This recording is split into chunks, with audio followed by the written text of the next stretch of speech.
Hi, Editing Josie here. Just want to let you know that none of the clips are mine. They are all from Katseye or interviewers. Alright, let's talk about rising pop girl group sensation, Katseye. That was a mouthful, oh my god. If you watch my videos, you know that I love Katseye.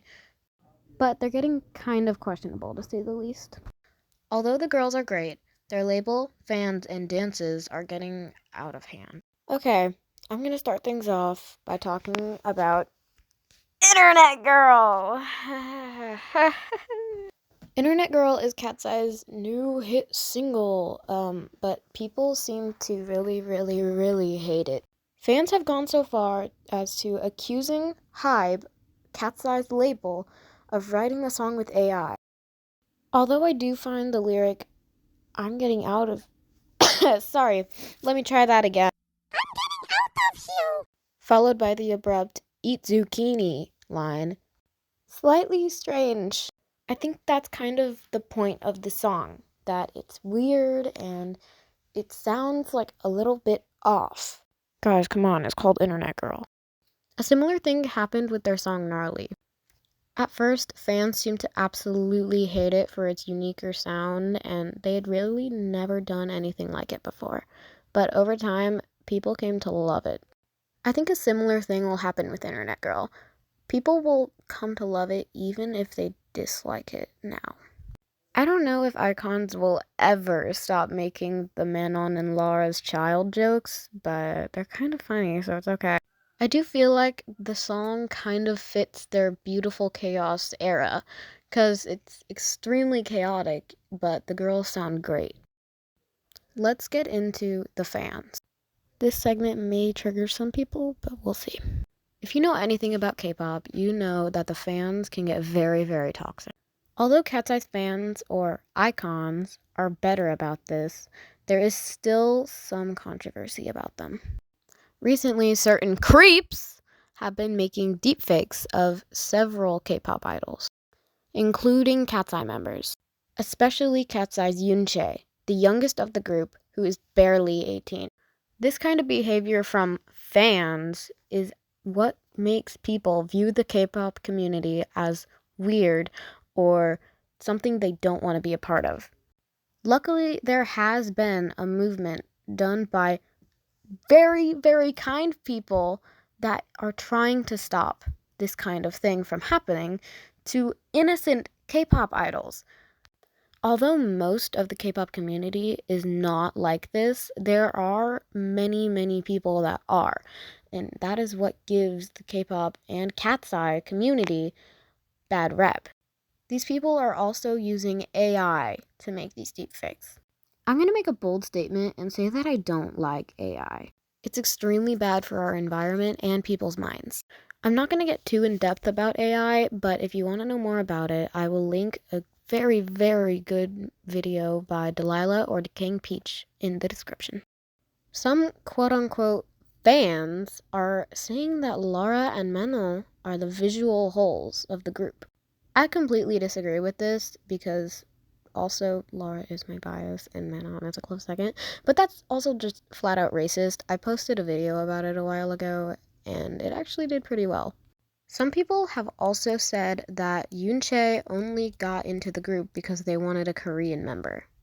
I also completely disagree with this because one, Yoonchae is amazing, she's super funny, and also she's a really great singer and dancer. Laura is one of the best vocalists I've ever heard in a K-pop group. Yes, I know Katseye technically isn't K-pop, but they're very similar to K-pop. And how can you be saying that Manon is the visual whole when she's literally the visual, bro? Like, what? Many of these remarks are just flat out racist to the girls. Some fans are also mad at some of the members for possibly having boyfriends or girlfriends. Some fans are also accusing Laura of lying about her bisexuality because she might have a boyfriend. Do people not realize that bisexual means that you like men and women? Like, dude. Manon is facing more joking lesbian allegations because in one live, I'm pretty sure, she said something like, "Can I talk about my g?" And people thought that she said girlfriend. Also, the MIA choreography. Like, speaking of choreography, we need to talk about that. Katseye's choreography and costumes are normally absolutely amazing and stunning and gorgeous and gorgeous and gorgeous. Why did I say gorgeous so many times? Oh my god. But they're also a little bit scandalous. I do think that the choreographers are trying at least a little bit to not put Yoonchae, like I said before, who just turned 18, in like more revealing outfits and not having to do the more sexy dances. But she still has to do a lot of like crazy moves. Some of the other members, including Daniela, who is the dancer, so it kind of makes sense. But almost all of the girls are wearing quite interesting costumes. And like I said before, people are making deep fakes. Some of their lyrics as well are also a little bit, specifically the ones in Gnarly. The choreography and costumes in Gnarly are also kind of in that kind of section of like, oh, that's interesting.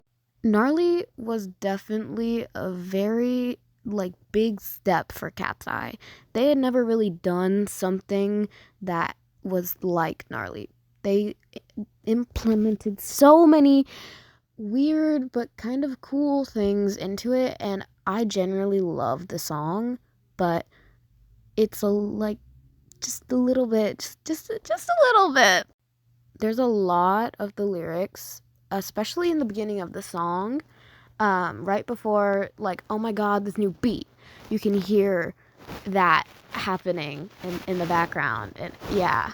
Again, I think that the choreographers were at least trying not to give Yoonchae, like, super sexy. I hate saying that word. Oh my god.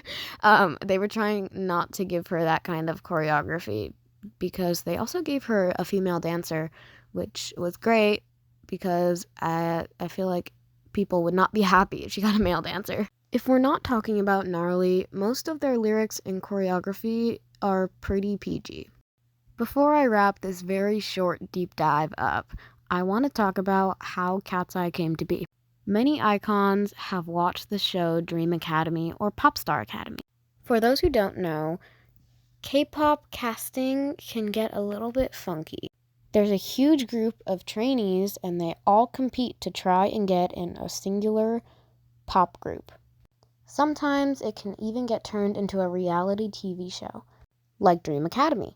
The only thing is that Katseye and all of the other competitors had no idea that it was being turned into a reality TV show. They thought that they were just signing up to possibly get into a girl group. So when Hybe broke the news that it was getting turned into a TV show, everybody was getting graded on another thing: how much the public liked them. Usually, if it's not a TV show, the girls get graded on singing, so vocals, dancing, and I think visual, and maybe like rapping or something.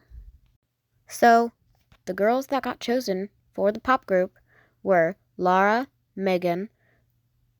Why did I completely just forget everyone in Katseye? Also, all of the girls that wanted to be in this girl group, they trained so hard. They trained every day, almost all day, and they stayed in like dorms basically, like bunkers with all of their fellow mates. And whoever got the most votes would get into the group. And those girls who got the most votes ended up being Megan, Lara, Manon, Yoonchae, Sophia. Hold on, I got this. Oh, and Daniela. Hopefully I don't forget everyone's name again. Anyways, some of the contestants were a little bit angry that Manon got picked because she was an influencer before, which gave her a little bit of boost in popularity. Some of them also thought she was slacking, but she's doing great now, so... Many of the contestants that didn't make it into Katseye started their own careers, bands, and more. All right, thank you for watching my little deep dive into Katseye and all of the controversies and things. I really hope that I did okay. This is my first like long form video or deep dive, and I've been wanting to do this style for a while. That rhymed. Wow. Okay, thank you for watching. Tell me if you like this kind of thing. Okay, bye.